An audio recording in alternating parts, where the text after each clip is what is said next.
GPT-4 and commercializing it, I understand that you have a framework for classifying different kinds of tasks into how they can be improved or automated with GPT technology. Yeah, we've got two different types of requirements now. Technology, digital in the past has had one type, functional requirements. Here's what it needs to do. With models, we've got something new, and we've already sort of touched on this. GPT-4 hallucinates, and it hallucinates around areas where it doesn't have enough data to really have mapped out the connection between words that it should have mapped out. So that space is pretty light. And as a result, it'll hallucinate and lose reliability. And that's the second type of requirement that we now need to elaborate anytime we're talking through use cases. We have on one side, this is what it needs to do.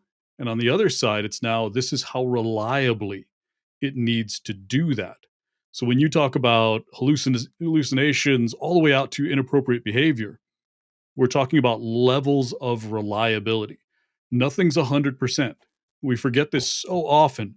And I think Tesla's recent publication of the numbers between crashes per 100 miles on autopilot versus crashes per 100 miles off autopilot is a great example of comparing the reliability of automation that's supported by these more advanced AI features to how humans perform themselves in some of these more complex tasks.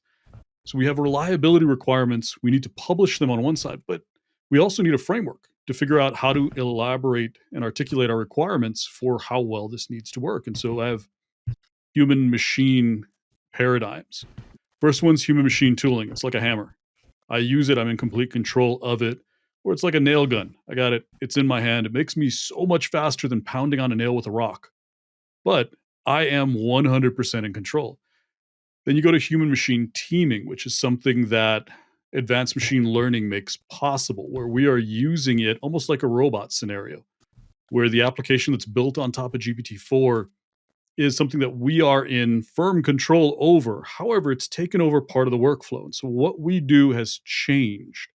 And then finally, where it performs the most reliably, we have human machine collaboration, where users are not only turning over parts of their workflow, but also turning over some of the autonomy and letting the application, letting the model take on some of their own autonomy. So they are giving over almost full control, but you never take people out of the loop.